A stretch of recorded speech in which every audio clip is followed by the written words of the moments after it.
Welcome to Project Quiver, a father-daughter journey across the globe to capture the artistry and spirit of the world's finest traditional bow carvers. I'm Todd, the father. Ella is my daughter. Together we're on a mission to create a stunning coffee table book that profiles more than a dozen master bowyers and their unparalleled skill. For each chapter, we travel to the bowyer's workshop, carve a bow under his guidance, photograph his woodcraft in detail, and share his story here on the Salish Wolf podcast. The book is called Quiver, The Art of Life Through Bowcraft. And this journey, our living story, is Project Quiver.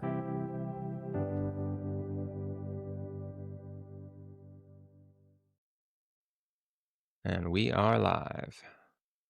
Per, nice to meet you. Thank you for coming on the show. Thank you.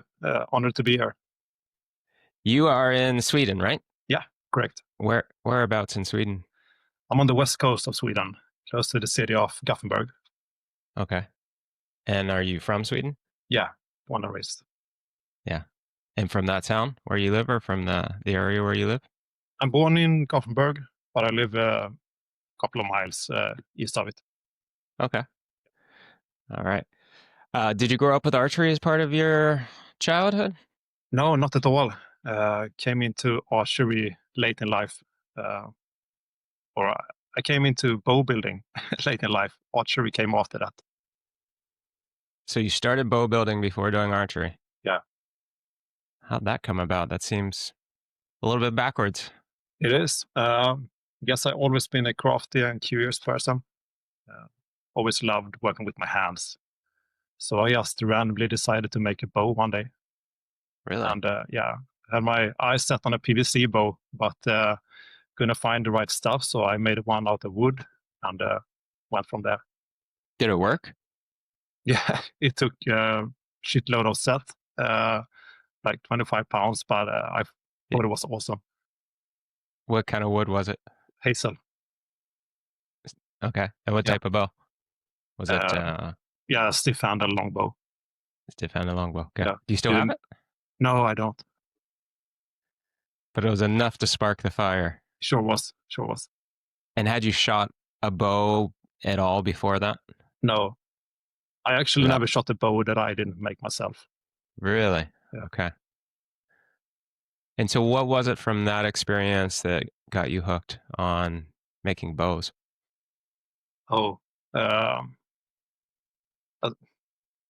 building covers so many aspects of things I love.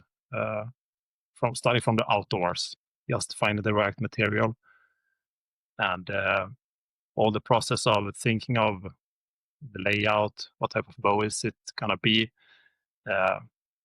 all the effort it takes, not knowing what the end result would be, to finally shooting it.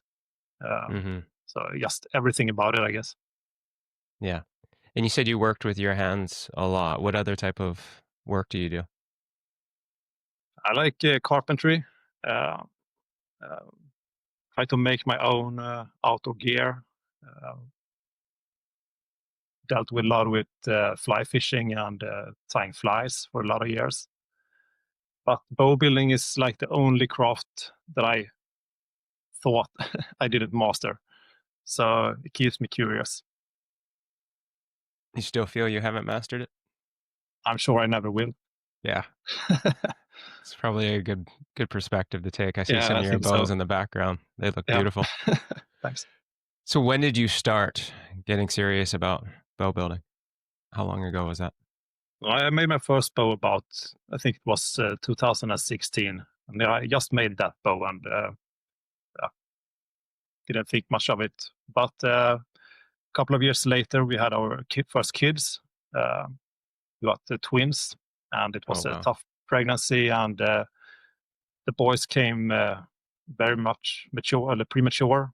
So it was a tough start, and dealing with all that and the anxiety it built up, I needed an outlet. So I needed to do something that I can do outside and with my hands. And I decided to make another bow. And that's when I got really, really hooked. So I started out making bows kind of like an outlet. And from there, it's been kind of my yoga, I guess. Yeah. That's such a familiar story for me too, and from others who I've talked to.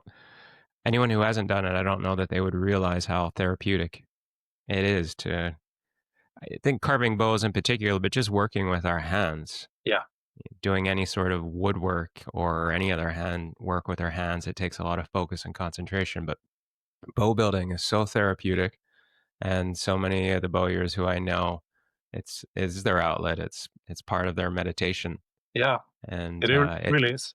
yeah. And I find it's not really an escape. It's different because it refocuses things, and it Yeah, allows us to channel our energy in a different way and be more present, because we have to be completely present with that piece of wood when we're working on it. Otherwise, one mistake and that's the end of it. yeah, Or it becomes something very different than what we had originally intended. yeah. It blows up or ends up being a kid's bow. So Yeah. yeah, you need to focus there. So were you self-taught, or have you been in the beginning, were you self-taught? Yeah, I just watched tutorials on YouTube Okay. and made all the mistakes you can make. I still make mistakes, of course, but read everything I could find about bow building and watch every tutorial on YouTube. Uh, Mm. just Any overwhelmed particular, with all the information there is. yeah, any particular people who you watched a lot? Dan Santana and Yeah, Wayland, beautiful Swift videos. Bows. Yeah, Well, did you say another one? Sorry. Wayland from Swift Waylon. Bows. Yeah. Yeah, they both have great material for learning how to bow carve. So Yes. that's great. I Yeah. was just with Waylon a couple months ago. Mm, What an experience. He's such a master of the craft.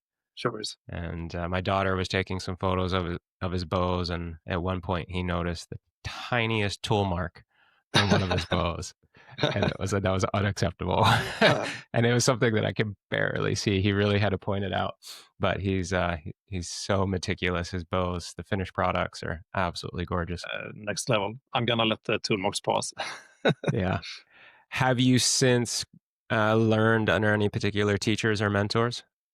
No, I keep going on my own. There's a Okay. couple of other guys here in Sweden, and yeah, we chat with each other and trying to uh, teach each other, I guess, uh, sharing ideas. Do you ever meet up in person, or is it all online? No, we meet up. Okay.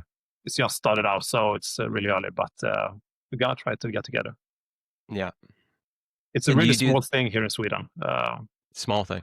Yeah, Yeah. I don't know. I'm not involved in archery world, but I don't think self bows is a big deal, and bow hunting is not legal. Okay. Yeah. So it's more of a pursuit of passion. Yes, 100%. Yeah. And do you do this full time, bow carving? No, I would No. starve. No, no, no. Don't do that. No, I'm a passionate hobbyist. Uh, Okay. yeah. And so you have other work that keeps you busy most of the time. Yes, I work as a forest manager. Okay. Yeah, and Other I'm a father of four, so wow. finding time for bow building is an achievement on its own. Yeah. Well, I would imagine that being a forest manager allows you some opportunity to find some good bow woods. I could, I can't take advantage of that for my work, um, but That's too bad. with the knowledge I have, I can scout out good material Yeah. elsewhere. And what type of bow woods do you have growing around you? Different whitewoods, a lot of maple, it's Norway maple, elm, Norway maple. Okay. ash, uh, rowan when I can find it, uh, Mm-hmm. chokecherry, uh, hazel. Uh, yeah, I think that's pretty much it. I don't Do you have have access to Osage or you. no? Do you have a favorite wood to work with?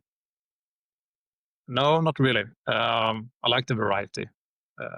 Right now, I have a lot of maple piling up. Okay. So yeah, right now it's maple. You said it's Norwegian maple, Yeah, Norway maple. yes, Okay. Acer Is it platanoides in Latin. Is that primarily the only maple that you have available to work with? Yeah. Okay. And you have a particular style of bows that you're most interested in, at least right now? Yeah, with the whitewoods, it's a different kind of flat bows. Everything from American longbows, pyramid bows, small gabbets. Just recently started out trying to make bendy handle bows. Okay. So yeah, I don't have any particular style. I like to try around and see what suits this particular style. And what about your carving? Is it hand tools only, or do you use some machine tools too? Hand tools, only hand tools. Mm-hmm. Yeah. Okay. Labor of love, takes some time. It does. Probably saved you from ruining many staves, though. Oh, I ruined plenty anyway. So do you sell your bows? Yeah, I do. Okay. How do you reach your customers? I advertise them on some sites. And some people reach out. Mostly I sell locally or here in Sweden. Mm-hmm. And is that most of what you're carving for now, is for customers, or do you continue to carve for yourself? No, I only carve for myself. I don't take commissions. I don't sell every bow. But I sell bows and cover the cost of new staves. Do you do custom orders, or is it you finish a bow and then you put it up for sale? I don't do custom orders. Yeah. I want to make the Save some bows that I headaches. want to make, not putting in stress to what I love. Yeah, absolutely. And then is it a family affair? Are your kids into either bow building or archery now? The oldest one are 6 years old, so in the future, Well, maybe. It's old enough for some archery. Has he shot any? Yeah, of course. Yeah. They have their own bows. Nice. And, we do some shooting. That's But great. no, it's my hobby and my outlet. If it grows into something in the future, we'll see. But I'm doing this because it makes me feel good. Yeah. That's enough reason for me. And what about the archery? Now that you have built so many bows, is that something that is important to you? Do you enjoy doing it? Absolutely. Starting out, it was not as important as building bows. Started out like 95% bow carver and 5% archer. Mm-hmm. Nowadays, I like to shoot as often as I can. I don't do long sessions, but a couple of minutes here, half an hour there. Yeah. And what does your community think? Your friends, like, I'm sure most of them know you carve bows now. Were many of them archers before you started carving bows? Or No, have you introduced a lot of your friends into archery? they probably think I'm odd. But do they shoot with you? No, Ever? no. So sometimes to try it out, but I'm pretty much alone. Really? Yeah. Wow, I'm surprised by that. Most of my friends who I introduced to archery just fell in love with it immediately, and Yeah. wanted to come over and shoot all the time. Some of them wanted to still want to carve bows, but almost all of them want to shoot. Yeah, but everybody who tries it thinks it's fun. There's nobody says, I hate this. This is just stupid. It connects to everybody in some level, I guess. Yeah. Where do you get most of your materials from? Your staves, or are you doing staves, or are you doing board bows, or a bit of both? I do staves. Okay. If I don't have material, I'll make a board bow. But staves are so much more interesting. Yeah. Where do you get your staves? I have a friend who's an arborist. I don't know if that's the word in English. Yeah. But that's where I get my supplies. Okay. And do you do all Sorry? You do all the processing of the staves, splitting them and seasoning them? Yeah, I'm splitting them in the backyard, piling them up in my small shed, and working on them. Nice. Do you work on them in your small shed? Is that your workshop? It's too small to call a workshop. It's like. But is that where you make them? That's where I make them. I prefer making them outdoors. Yeah. but the workshop comes in handy in the wintertime. Gets pretty cold here. I'm sure it does. But it's like 5 square meters, so it's not that big. It must be gorgeous right now, weather-wise. It is. I'm not much of a summer guy. I prefer colder weather. You like the snow? Yeah. And you're daylight until how late at night right now? It's like 10 o'clock in the night. Okay. Yeah, that's crazy. I'm really looking forward to coming there. I've been to Sweden a couple times, but just to Malmö. Okay. I had a friend who lived in Copenhagen, and I visited her 2 or 3 times, and every time I would head over to Malmö just to check it out. But I've never been anywhere else in Sweden, so. Okay. I'm excited to come to your 5 square meter shed and carve a bow with you. Yeah. What are we going to be carving when I'm there? I don't have that in front of me. Do you remember what? Have we agreed to that type? Maybe a sapling bow, or if I can find the right stave, it would be fun to make a molgabat. And can you explain a bit more about that? A molgabat? Yeah, it's a kind of odd-looking bow, broad inner limbs and stiff, thin outer limbs. I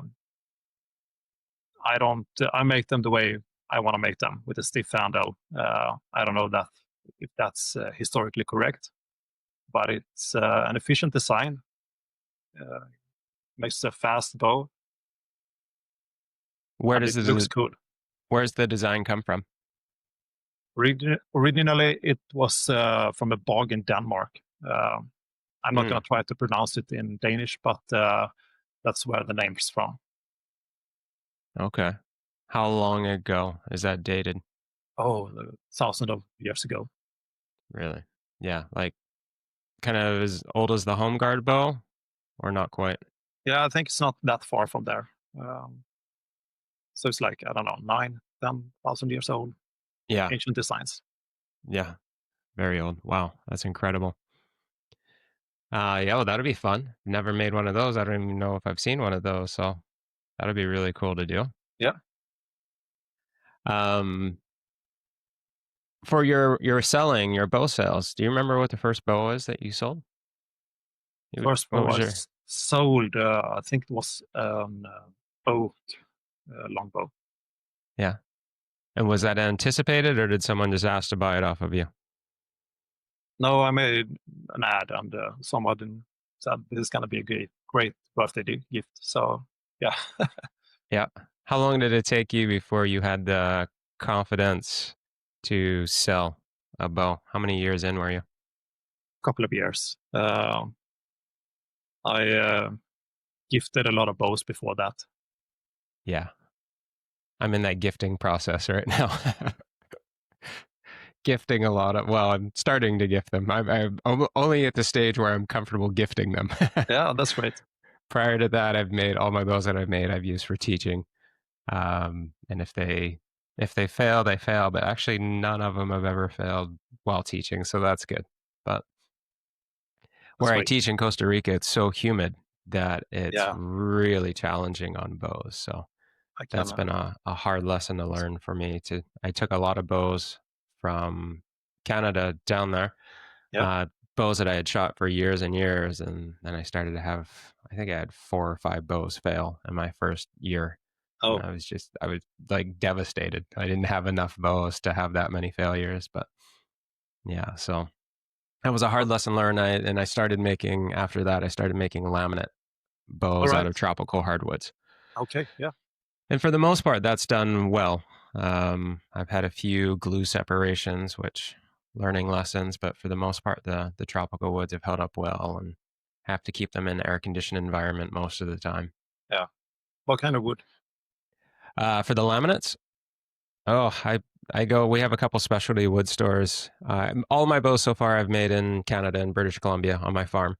Okay. And I have a couple wood stores here that I like to go to. So I just go in and I see what sort of boards they have available. And I've worked with Osage, Wenge, Ash, Yellow Heart, Purple Heart,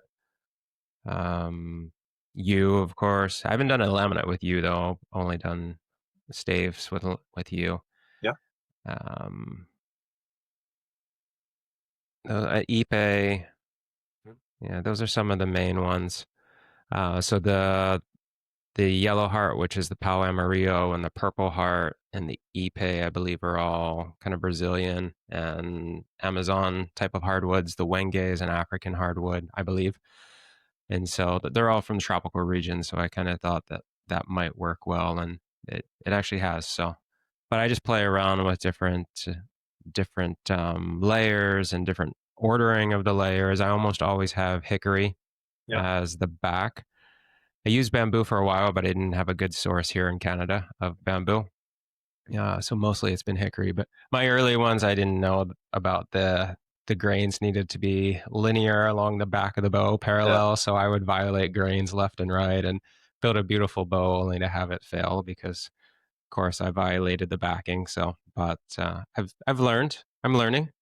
Yeah, that's great. And like you said, it's a lifelong thing. I never expect to be a master of it, and I don't think I'll be a master of anything. It's always a learning. So it's what keeps it exciting and interesting. Right now, I'm building my first ash bow. All right. Yeah. So, and I completely messed up the layout on it. So now I'm trying to work with, all right, let's create something other than what I was expecting. Okay. What kind of design? Well, I don't even know what it's going to be now. It was going to be let's see, originally it was a 70-inch flat bow. I'm building it for a friend who's pretty tall. Yep. And then it was, because it was a board bow, it was too thin to have a handle section. So I glued on an Osage riser. Right. I'm not a big fan of big handles on my bows. I make them very, very streamlined. Yep. But I needed to put some material in there, so I had something in the handle. Yep. And I don't even know why. The bow is going to be about 2 inches wide at the widest, and I didn't set the handle up right to actually blend in with that. So I've just got this really awkward handle section now that instead of being like 10 to 12 inches long, it's like 16 inches long. So all right. I'm just trying to figure it out. But the way I look at it with every bow I do, this is a learning experience. So there's always something to be gained from it. And if it fails, it fails. But yeah. So, but that's what we do, right? It's put in the hours and get to learn different materials and different techniques. Yeah. Different historical designs. So it's really incredible. Yeah, it's such a variety of reasons to do this. Yeah. Do you teach others to carve? A little bit. I held 2 classes last year. Oh, really? How'd that go? It went well.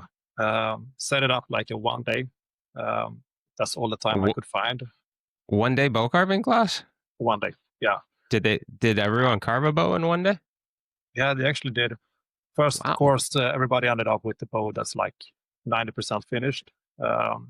Second one, I changed the design a little bit, and everybody was left with shooting longbow. That's incredible. Yeah, we made them out of boards. Not that time-consuming as staves, but set it up like not to what's the word for it? Not to anticipate leaving with a ready bow, but leaving with enough knowledge to proceed on their own. But it went really well.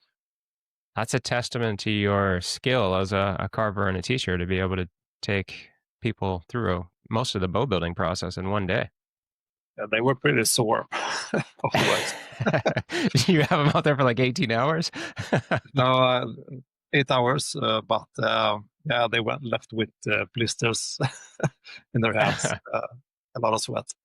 Yeah. What are some of your favorite hand tools? Oh, I love them all. The cabinet scraper. That's probably the one I used most. That and the rasp. Yeah. What kind of rasp? Just a standard Baco rasp. Something from the hardware store. Mm-hmm.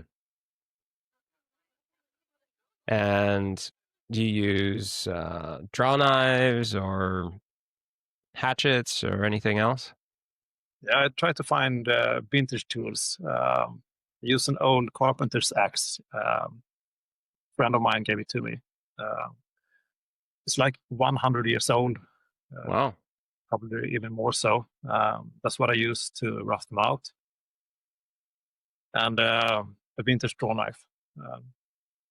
So it sounds to me like it's not challenging enough to work with the modern tools. So you've gone to vintage tools for bow carving as well. Yeah. I don't have any. I know some of those tools are more amazing to use than the modern ones. Yeah, but they have soul. They have it's soul. a special feeling. Yeah. Yeah. Oh, that's great. And what are some of the most? Have you worked with any unique woods or exotic staves? Anything that's beyond the ones that you mentioned that are local to you? No, to do that I have to buy abroad. I haven't done that yet. Would love to work on Osage and yew. Just drawing up some juniper staves right now. That's new to me. Yeah. But finding board bows here, that's harder than finding staves. Mm-hmm. If you live in Sweden, there's pine and spruce. As boards. Yeah. Finding a board bow, it's I think the ash boards I bought came from the US. So you don't have any specialty stores where you can go in and browse hundreds of different types of boards? No, not really. Ah, man. I feel for you. I think I live in kind of boat building area here in Canada. And so I think some of these specialty stores are often used by boat builders too. I don't know. But man, I go in and it's like it's incredible. There's hundreds of boards of different types from all over the world. My son and I go in and we just start looking at them all. And some of them are like $100 Canadian per board foot. And so I'm like, whoa, that's going to be like $1,000 board to carve that stave. Yeah. Some of the most incredible woods from all over the world. A lot of them that I've never heard of. So I don't dare buy some of them to try to make a bow out of them. They're way too expensive, but it's pretty incredible to have that option. Yeah, I think so. Yeah, maybe in the wrong place.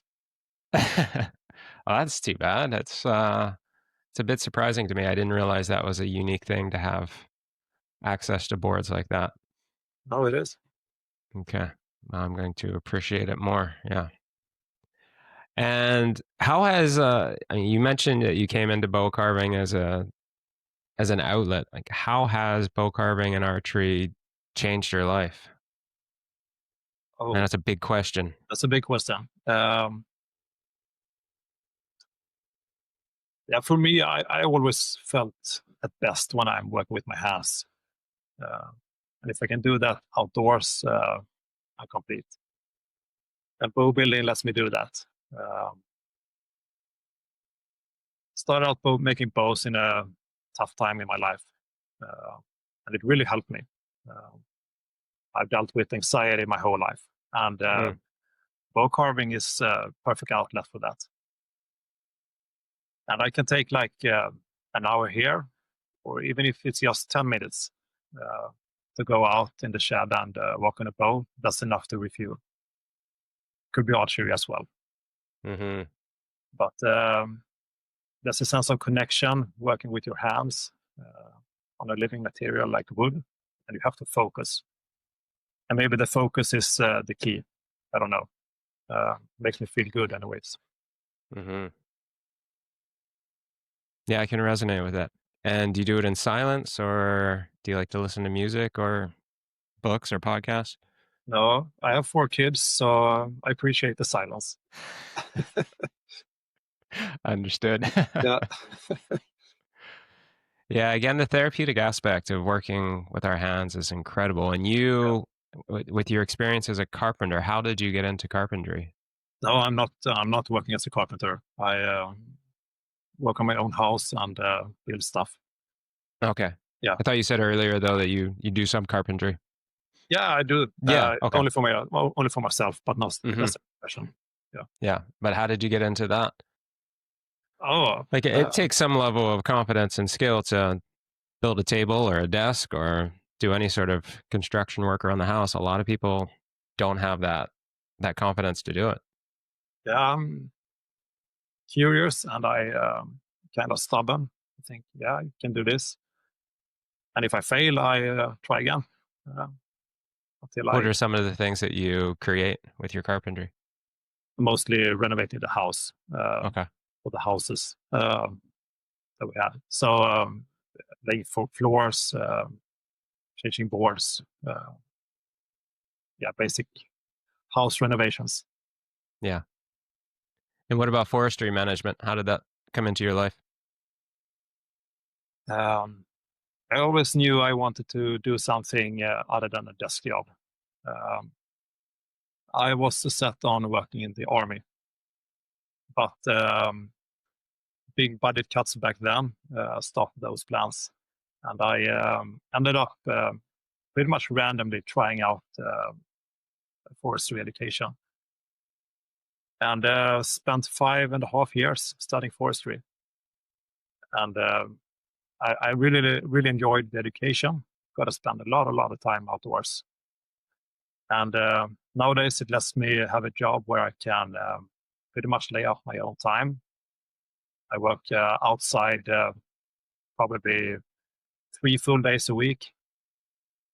And yeah, just working with the nature and the whole ecosystem is really rewarding.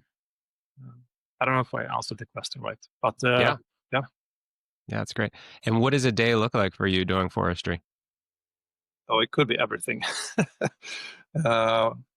Right now, I work for a small municipality outside of Gothenburg. It can be everything from laying out plans for future nature restorations, building roads, managing game. There's a lot of wild boars causing havoc. Hmm. And Are they invasive? some would say that. No, they are a natural part of the fauna. But when they're in the backyard, Yeah. yeah, And is hunting allowed of those, yeah, it is. but not with bows? Not with bows, no. Why is that? I don't know. I think it's from the 1930s or something. There was a law only allowing gunpowder. Hmm. So it's been a big question ever since.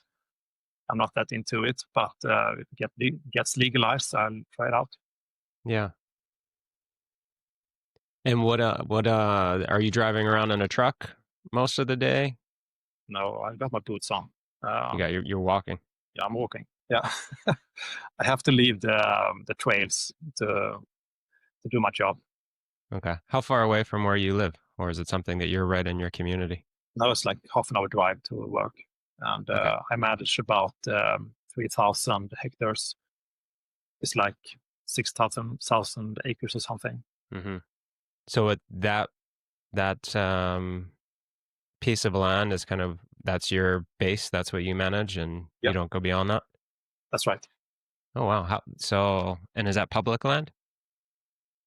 It's owned by the municipality. Okay. Yeah, so it's So public. Here in Sweden, you can go everywhere. yeah. So I mean, that's a pretty big piece of land. It is. Do you know it fairly intimately now? Yeah, I pretty much covered all of it. Yeah. Well, that's really cool. And is that on your own, or do you work with others? No, I'm on my own with this. I And got what are a you looking contractor, so yeah. What are you People, looking for when you're out there? oh, it could be everything. Could be fixing a trail. Could be finding a piece of land that's suitable for housing, and everything in the forest is put in a map and categorized in different types of woods and what has to be done to reach the goals you've set up. So when you say for some housing, so this is not all undeveloped land. I manage the undeveloped land, but some of it is going to be housings, for example. Okay. And with the trails, are there people on those often? Yeah, all the time. Okay. Here in Sweden, we got something called allemansrätten, the right of public access to the land. So it's allowed to go everywhere on private property. You can set up a tent for one night, as long as you don't destroy anything or don't disturb. It's allowed to go wherever you want. That's really cool. So you probably meet a lot of people while you're out there. No, they are on the trails. They're on the trails. You're not on the trails. Exactly. Yeah. And what about wildlife other than the boars? Do you see much? Yeah, some roe deer and moose. Okay. Do you ever encounter moose? Unexpectedly? Yeah. No, they run away. Yeah. Do you have to be worried about them? No, not at all. No. No. That surprises me. I did when I was in university, I did a semester at the University of Alaska in Fairbanks, and we would have campus closures when there was a moose on the campus wandering around. They would actually suspend classes for an hour or a few hours because they didn't want people out when the moose was out. Oh. And I thought it was because it was somewhat dangerous, but I don't know. I know if they have young around them, they're a bit more dangerous, aren't they? Yeah. Then you have to be on the lookout. But just stay cool and walk away. Yeah, I was running. I used to be a runner, and when I was there, I was running on trails and was doing a big loop, and I came around the corner, and right in the middle of the trail was this giant moose. Yeah. And I just froze. I didn't know what to do. I was, I was like, do I go back? I was really cold. It was wintertime. I was kind of at the extent of how long I could be out there. And I'm like, to go back is a long way back.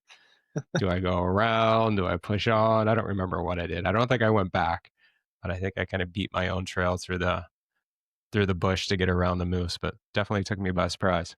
Yeah. They are probably bigger in Canada. Yeah, I don't know. I don't have anything to compare them to, but it was big. Yeah. It was big enough that it startled me. Yeah. Well, that's really cool. It's a beautiful way to spend your time being out in nature, and I love that. It sounds like something that you really enjoy doing and kind of nourishes your spirit. Yeah, that's great. And then is that full time, like 5 days a week? Yeah, full time. Yeah. Yeah. And what get the week? Is it the weekends you have off? Yeah, the weekends off. I mix it up with a little bit of parental leave right now. Yeah. What do you like to do with your kids? Get outdoors. Yeah. Yeah. They go camping and stuff with you? Yeah, we're gonna go camping on Friday this week. And you're into fishing? Yeah. Yeah. And the kids do that too? Yeah, a little bit. They don't really have the patience for it, but we did some hobo fishing this summer. Yeah. And it's rewarding just being outdoors with the kids. When you go camping, do you bring fishing gear and catch your own food? No, that's too much of a gamble with small kids. It would be, wouldn't it? Yeah. No. We make a fire and just hang around. That's enough. Yeah. Yeah. Oh, it must be so beautiful there. And then you said you like the winter best. What do you do in the wintertime? The same as I do all the time. I carve bows and I stroll around in the woods. You got some good gear and you're out walking around in the woods all day. Yeah, you don't need that much. It's not that heavy snow down here. Really? No. It's a Why whole is other... that? Is it because you're coastal? Yeah, and we are pretty far south. We're like 4 hours north of Malmö. Okay. But in the far north, that's a whole other country. Got it. Yeah. Yeah, it's probably a lot like what people think of Canada. They think everyone's living in igloos and trudging around in 10 feet deep snow, but it really varies. Where our farm is in Victoria, we rarely get snow. Maybe a couple days a year we get snow. The rest of the time we're out in the garden and outdoors. It's that mild there. Yeah. Wow. It is. Okay. I had no idea. Yeah. Well, that's cool. I guess. Yeah. Depends on how much you like the snow. Yeah, I don't like the bugs. That's part of the winter. In the summer, is it buggy? Yeah, it is. Mosquitoes and the smaller ones. I don't know what the English word is for it, but the one that those bugs the midges hell out or of you. something. Yeah. Mm. Mm. So that's that. You're in that season right now. Yeah. Interesting. All right.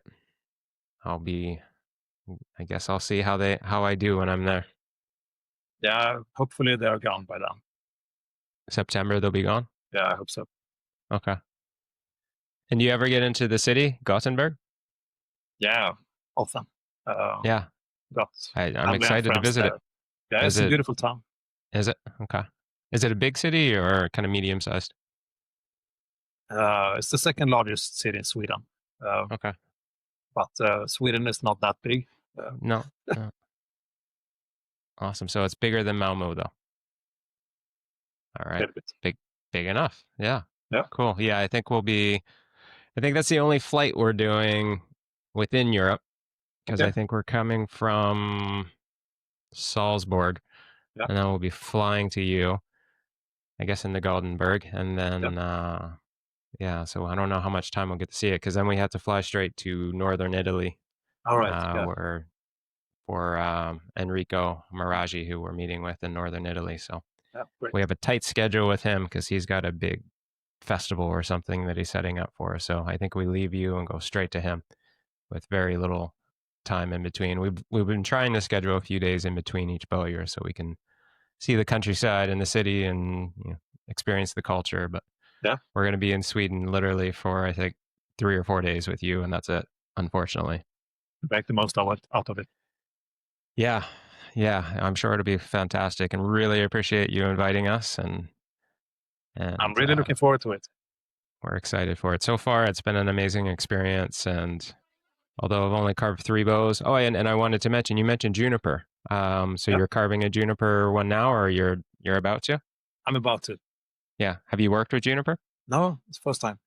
Okay. Are you going to back it with anything? Probably should, but I don't have any seniors. So. My only experience is with Chuck Loeffler in Salt Lake City. We did a juniper flat bow, which right now it's a sinew backed one, so the sinew had to dry the glue. So I shipped it to Canada, and then I finished it about 2 weeks ago here, and right now I'm just putting some oil on it. Okay. Have you shot but yeah, it? he's pretty adamant about backing the juniper bows. He said they will work without it, but backing's a good idea. So that was the first time I worked with sinew, which was incredibly easy. Okay. Have you worked with sinew? No, not yet. Do you have some? Is that what you're going to back it with? I'm going to leave unbacked and cross my fingers. Fully unbacked? All right. Yeah, it's just a sapling, so I'm not going to push it that far. Yeah. I see some bows in the background. Is one of those backed, at least? Yeah, it is. Is that snakeskin? It's a pair of jeans. It's what? It's a pair of jeans. It's cloth. It's a pair of jeans? Yeah. Really? Yeah. I like the pattern, but you can't find any snakes here. But you can find jeans. I can find jeans, yeah. That's awesome. And does it work well? Yeah, it does. Really? And from here, it looks really cool. I can't. Yeah, it turned out pretty good, but now you know.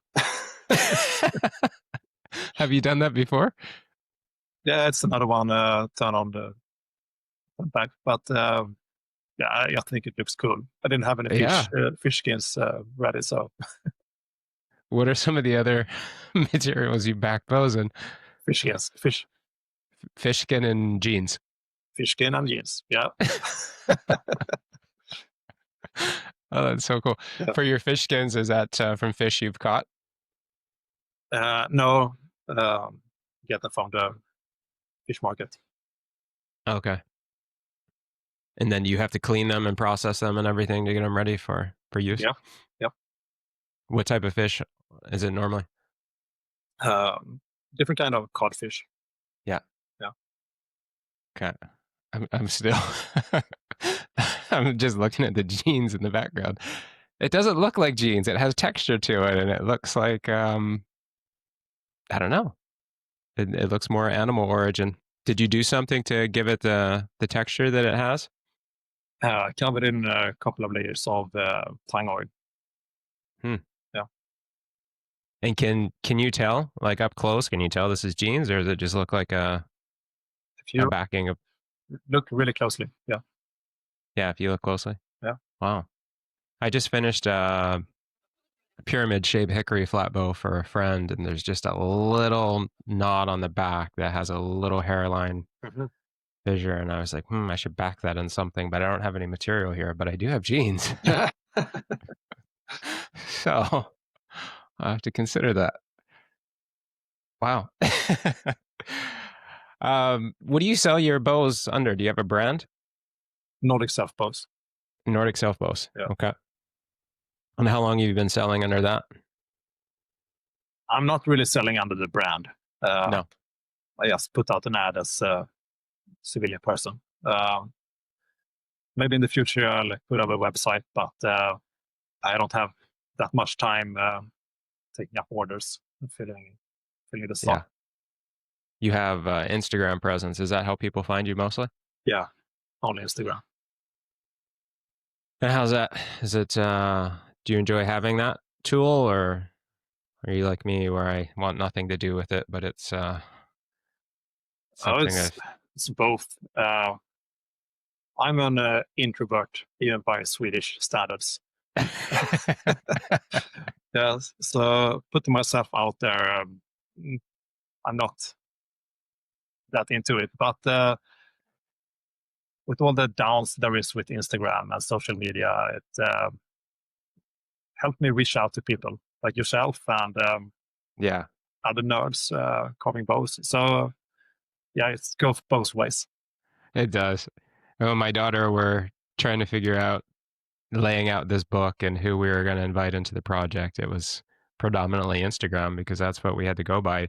Even the people who have websites, a lot of the websites are really outdated and hard to get a good read on their craftsmanship. But Instagram, yeah, it was a very valuable tool in being able to find people like you. And then we're kind of posting our journey on there as we go along, which fortunately my daughter likes doing it, so she's doing it. But when she tells me it's time to film a video or something, she's like, do I have to do another video? Because I don't really enjoy doing them, but it is something that I'm excited to share this journey with people who want to follow along with it. So it's a fantastic project. Yeah, it's been a lot of fun, and we've completed 3 bows, and actually just yesterday, as you mentioned, I think before we hit record, you listened to the podcast with Pete Woodland, and he lives literally down the street from me. And so we were just at his house yesterday doing some shooting with some of his bows and the 3 bows that I had made previously on the journey. So it was good to catch up with Pete. And then we're back with him in a few weeks to carve a beautiful U-bow with a ridge line on the belly, a belly ridge. So I was looking at a bunch of his. Cool. We were shooting his, and it's an amazing bow. So for me, that was really how a lot of this began. I wanted to have a lot of teachers. I started working with Jamie McDonald in British Columbia, up on the coast north of me here, years ago, probably about 10 years ago, for my first U-long bows. And then I met Pete, who lives down the road from me, and never have actually carved with Pete, but he's taught me a lot. He's shown me how to do some backing. I bought some staves off of him. He's given me some advice. So this will be the first time I actually get to go and work in his workshop alongside him. But it's been incredible to be able to go, and people like Corey and Chuck and Waylon, and just be able to get 3 or 4 days of their attention and focus and create these beautiful functional bows and pieces of art. It's really been amazing. Yeah, it's the master bowyers of the world and Per from Sweden. Yeah. Wow, it's well, we're so excited to be able to come and visit with you. Thank you again for fitting us in. I know you're busy, so I think originally you didn't think you were going to be able to, but I appreciate the few days that you carved out for us. I'm really looking forward to it. Yeah. What's before we're coming to see you? I guess that's in about a month or so. I don't know, sometime in September. What do you got going on? Anything upcoming? Anything exciting with the rest of your summer? Any plans for Nordic self bows? No, I'm starting work again soon, and Okay, because you've been it's on after parental school. leave. No, I'm on vacation right now. Yeah. Yep. Okay. Now it's just business as usual. Okay. And what about carving or the teaching? Are you going to be doing any more of the bow teaching? I don't have anything planned in. Maybe when I get a little bit more time on my hands. We got a baby, so that's the main priority. You had a young one, a baby. Yeah. Yep. Wow. How old? He's 1 in December. Wow. And then you have your twins are the oldest? Yep. It's 6? Yeah, they're turning 7 in a few weeks. Okay. And the daughter, she's 3. That is a lot. It is? Yep. Yeah. Good for you, though. That's amazing. When you did the last 2 workshops, where did your students come from mostly? I don't know where they were from. Sweden, or were they from all over? No, they were from Sweden, but Okay. they had a couple of hours drive, so I was kind of surprised. But yeah, I was fully booked, and they didn't have any prior experience with archery or bow building. Just like me, they picked it out of curiosity. And, Yeah. They left with a smile on their face. That's great. I'm always amazed that when people have no archery experience and no bow building experience and they want to carve a bow. I mean, it happened to me too. Yeah. But it always just amazes me. I just thought I was some unique thing but the more I do this, the more I realize there's a lot of people who just want to carve a bow, even though they've maybe never even shot one. Yeah, it's in our DNA. Yeah, it is. And that must be part of it. It's really cool. I believe so. Yeah. Per, where can people find out more about you? Yeah, they have to check out Instagram, Nordic Self Bows. Nordic Self Bows. All right. And keep up the good work. I really appreciate what you do and the craftsmanship that you're putting out there. And looking forward to coming to visit with you. My daughter and I are very excited to come to Sweden, come to your little town and little workshop and make something beautiful. Gotta be fun. Yeah. Well, thanks so much again. Appreciate it. Thank you.